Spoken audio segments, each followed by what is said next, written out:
Sabay-sabay natin alamin ang mga kaganapan na nangyayari sa ating bansa.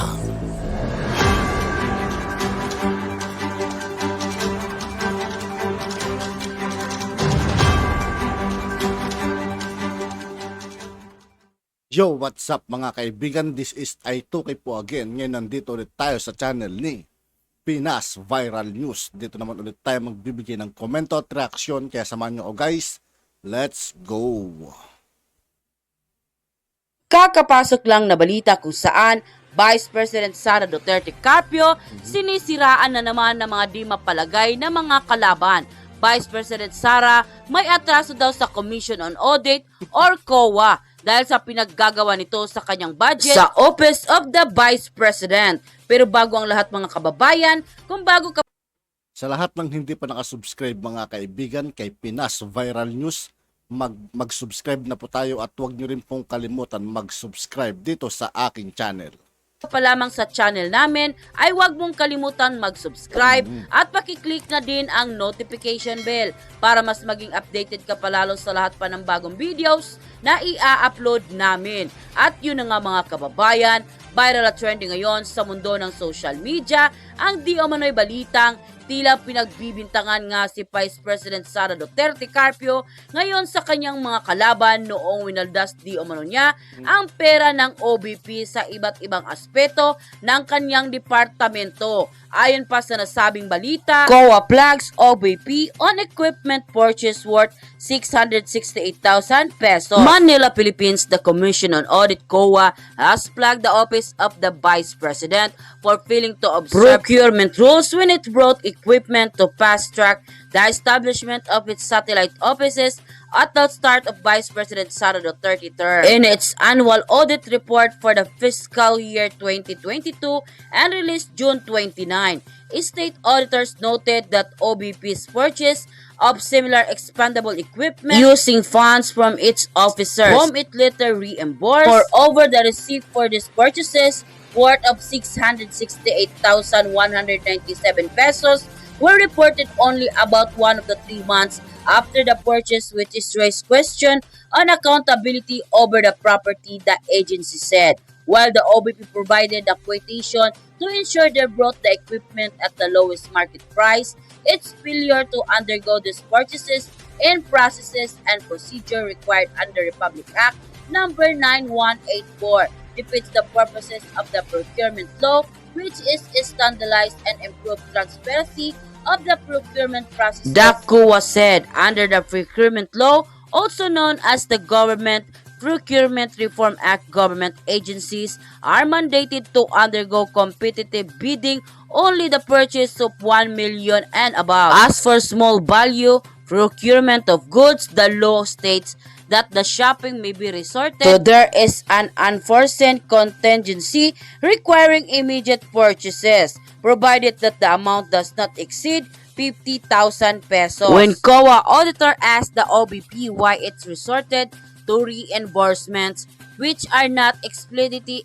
stipulated in the procurement law, it said it wanted to immediately expand services to previous provinces. However, the immediate establishment of OBP's SO without a standardized and streamlined process in handling and reporting for acquired PPA, plant property and equipment resulted in late reporting and recording of purchased property, state auditors said. Supposedly, the OBP decided to purchase the equipment, so it's called set up new satellite offices on Duterte's first day in office. The present OBP and its 9 satellite offices around the country, the first 6 satellite offices in the cities of Dagupan, Cebu, Tacloban, Zamboanga, Davao, and Tandag and Surigao del Sur province were among Duterte's campaign headquarters in the 2022 election. The OBP said they were converted into satellite offices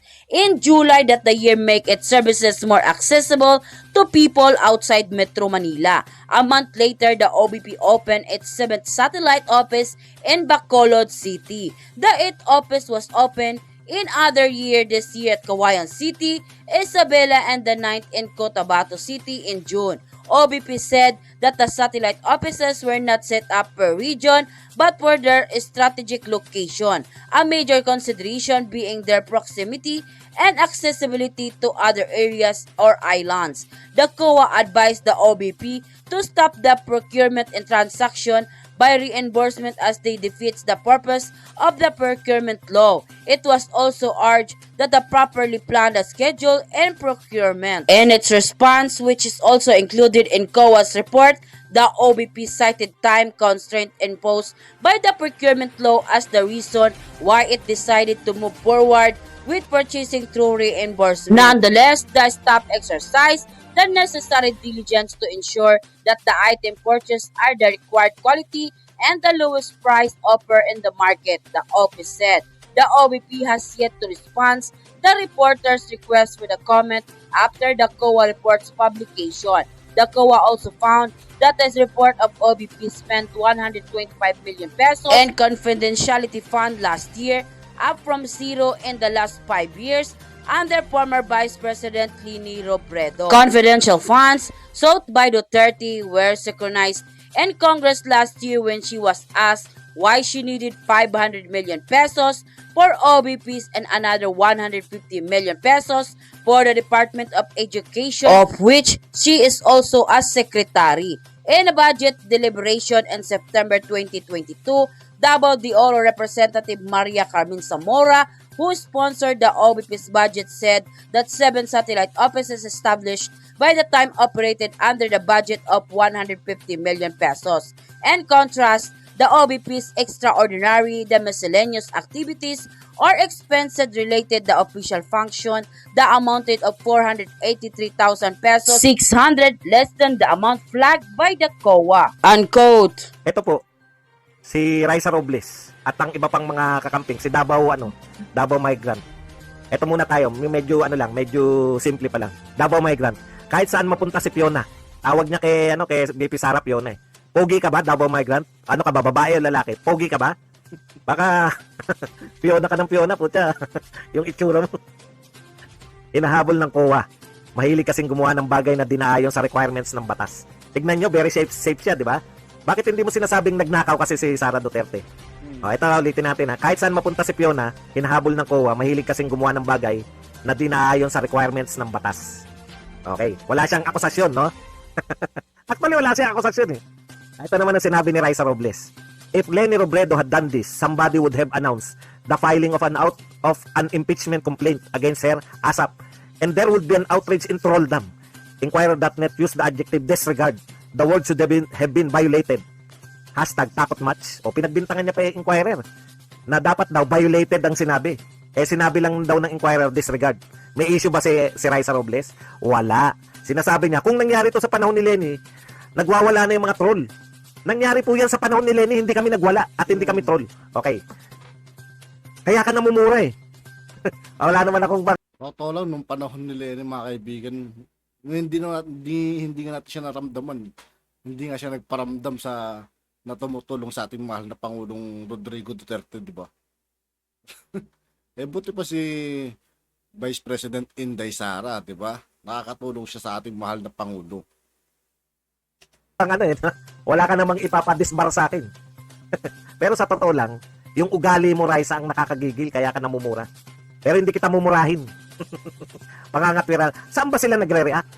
Ayan, maganda katanungan. Meron kasi nilabas tong Inquirer. Sinabing ito ng Inquirer na napatay ko. Ayun. Ito po ang pamagat na Inquirer. COA fast tracking of OBP SAT units led to disregard of procurement rules. Okay.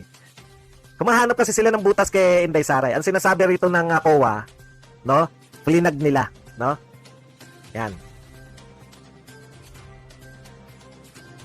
Okay, the Office of the Vice President failed to fully observe provisions in Government Procurement Reform Act, etc., etc.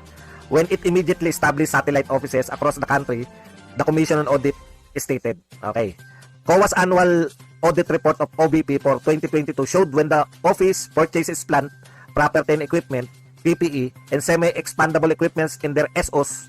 Ito po yung satellite offices worth 668,000 to pesos. 668,000 pesos lang po ang pinag-uusapan, ha.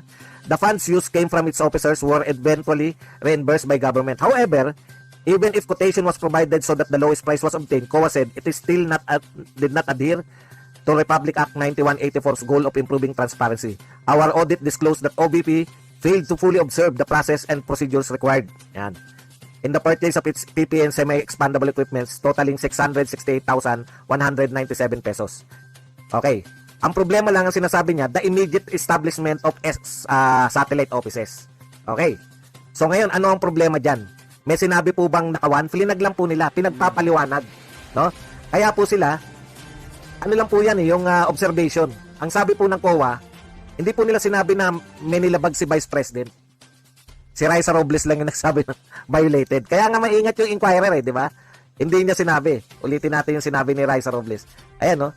Violated. The word should have been violated. Disregard. Dinisregard lang. Ibig sabihin, nagmamadali si Sara Duterte, kaya na-disregard niya yung proseso ng pagbili ng mga office equipment.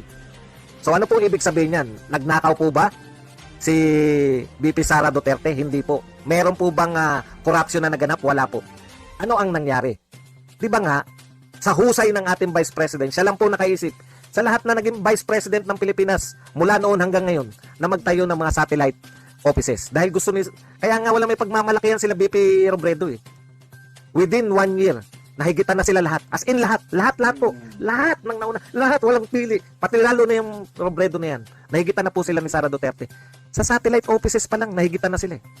Wala po nakaisip sa kanila na magtayo ng satellite office na ganun karami, 6. O ano po ang issue doon? Dahil nag-satellite office, kinakailangan nila Sara Duterte na magkaroon yung mga tinatawag nating mga gamit sa opisina. Bond paper, etc. Mga lame-lamesa, kailangan mo na yan kasi may opisina ka eh. Yung 6 na yun, nagkakahalaga lang po ng 600,000. Imposible namang may nakawan pa na ganap. At wala po nagbibintang na nakawan. Wala po nawawalang pondo. Ang ginawa lang nila Sara Duterte, nag-abono na lang yung mga officer. Sige, abonohan muna natin. Bili na lang tayo. Ano na lang natin. Reimburse na lang. Yun lang po yun. Bakit nauna yung pagbili ninyo ng gamit? No?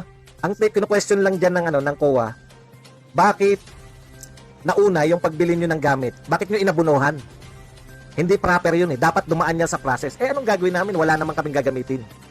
Inihabol na lang nila yung proseso. Gumawa pa rin sila. Pero hindi po na yun dahil nauna yung pagbili. Kumbaga, ginampanan pa rin nila pero parang hindi pa na-approve na babudgetan yung mga satellite offices ng COA. At yun na nga mga kababayan, ano na ang At yun nga po mga kaibigan, dito po nagtatapos ang ating reaction video. Muli ako po si I2K ng Sundalo ng Dunggalo at 811. Maraming salamat sa patuloy na pagsuporta. Yeah, peace out.